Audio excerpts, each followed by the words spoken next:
ស្ដីបងប្អូនអរគ្នាខ្ញុំឈ្មោះប៊ុនម៉ាសប្តាហ៍ថ្ងៃខ្ញុំរស់នៅរដ្ឋ California ទីក្រុង Long Beach បងប្អូនអរគ្នានៅក្នុងវីដេអូនេះខ្ញុំនឹងធ្វើការចែកម្លែកតាក់ទងជាមួយនឹងបទពិសោធន៍ផ្ទាល់ខ្លួនរបស់ខ្ញុំដែលខ្ញុំបានមករស់នៅសហរដ្ឋអាមេរិកនេះបានរយៈពេល1ឆ្នាំថាតើខ្ញុំឆ្លងកាត់នៅរឿងពិបាកជូរចត់អីខ្លះក៏ដូចជាសមិទ្ធផលអីខ្លះដែលខ្ញុំទទួលបានក្នុងរយៈពេល1ឆ្នាំនេះចឹងបញ្ជាក់បងប្អូនអរគ្នាខ្ញុំមកសហរដ្ឋអាមេរិកនេះតាមរយៈ Visa គោលដណ្ដឹងឬក៏យើងហៅបានថា K1 Visa អូខេបងប្អូនអរគ្នាអញ្ចឹងកុំឲ្យខាត់ពេលយូរយើងចូលទៅក្នុងវីដេអូទាំងអស់គ្នាបងប្អូនទាំងអស់គ្នាខ្ញុំមកដល់សហរដ្ឋអាមេរិកនៅដើមខែ4ឆ្នាំ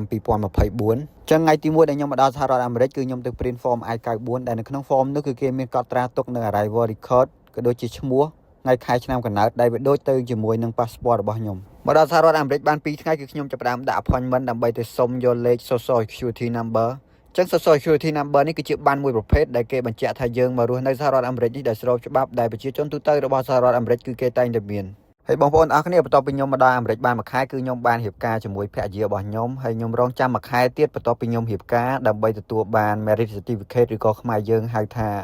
សវត្ថអាពាហ៍ពិពាហ៍ហ្នឹងអូខេបន្ទាប់ពីខ្ញុំទទួលបាន marriage certificate ហើយបានមួយអាទិត្យគឺខ្ញុំដាក់ពាក្យ apply ទៅប្រឡងយក driver license ដែលនៅក្នុងការប្រឡងនេះគឺគេចែកជា2ដំណាក់កាលដូចនៅស្រុកខ្មែរដែរបងប្អូនអរគ្នាទី1គឺយើងប្រឡងយកទ្រឹស្ដីទី2គឺយើងប្រឡងយកចកោត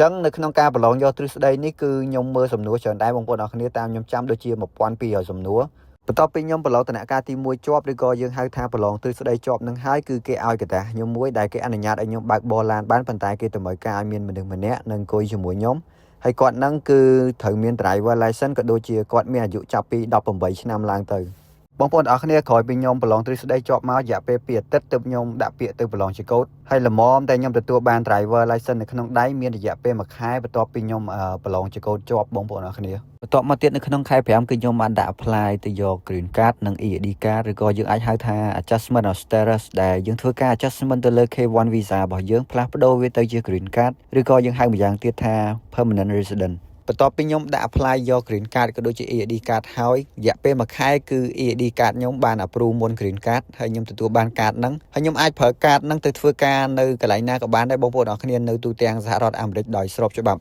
ហើយរឿងដែលខ្ញុំសប្បាយចិត្តជាងគេគឺខ្ញុំទទួលបាន green card នៅក្នុងរយៈពេល4ខែបន្ទាប់ពីខ្ញុំដាក់ apply នៅក្នុងខែ5ហើយខ្ញុំទទួលបានវានៅក្នុងខែ9បងប្អូនអរគ្នាហើយ green card ខ្ញុំនេះដែរគឺមានសុពលភាពរយៈពេល2ឆ្នាំនៅពេលដែលវា expire គឺយើងនៅតែអាចបន្តសុពលភាពវាបានធម្មតាបងប្អូនអរគ្នារឿងមួយចុងក្រោយដែលខ្ញុំត្រូវធ្វើបន្ទាប់ពីខ្ញុំទទួលបាន green card គឺខ្ញុំទៅ update status social security number របស់ខ្ញុំដោយលើកនេះគឺគេនឹងធ្វើការ remove ពាក្យថា restrict មិនឲ្យខ្ញុំធ្វើការនៅលើ card ខ្ញុំគឺវាលែងមានទៀតហើយបងប្អូនអរគ្នាអូខេបងប្អូនអរគ្នាស្ដាប់ទៅប្រហែលជាគិតថាអត់មានអីអស្ចារ្យផងណាប៉ុន្តែធៀបពិតទៅបងប្អូនអរគ្នាមុំតែខ្ញុំទទួលបាន green card គឺខ្ញុំមានរឿងឈឺក្បាលច្រើនមានរឿងកញ្ញាញ់ខួរច្រើនបងប្អូនអរគ្នាដោយឯកសារគឺវាសាំញ៉ាំញញ៉ៃច្រើនហើយវាមានច្រើនដំណាក់កាលដែលវាតម្រូវឲ្យយើងត្រូវការសាវជ្រាវច្រើនណាមួយគឺខ្ញុំអត់មានជួល lawyer ឯងបងប្អូនអរគ្នាគឺខ្ញុំពីអ្នកប្រពន្ធខ្ញុំធ្វើការពួកដៃគ្នាប្រឹងសាវជ្រាវហើយយើងធ្វើតែឲ្យផ្លូវខ្លួនឯងអញ្ចឹងបងប្អូនអរគ្នាកុំបារម្ភអីខ្ញុំនឹងធ្វើវីដេអូខ្លីៗសម្រាប់បងប្អូនស្រួលទស្សនាហើយខ្ញុំនឹងចែកម្លែករឿងណាដែលពិបាកទៅបងប្អូនទាំងអស់គ្នាហើយរឿងណាដែលបងប្អូនឆ្ងល់អាចខមមិនសួរខ្ញុំបានខ្ញុំនឹងព្យាយាមឆ្លើយបងប្អូនអរគ្នាបើសិនជាខ្ញុំដឹងណាដូចសំមួយដងបើសិនជាបងប្អូនចូលចិត្តកុំភ្លេចចុច like subscribe channel ខ្ញុំអ្នកមួយផងហើយយើងនឹងជួបគ្នានៅវីដេអូក្រោយទៀតអរគុណបងប្អូនអរគ្នាសម្រាប់ការទស្សនាបាយបាយ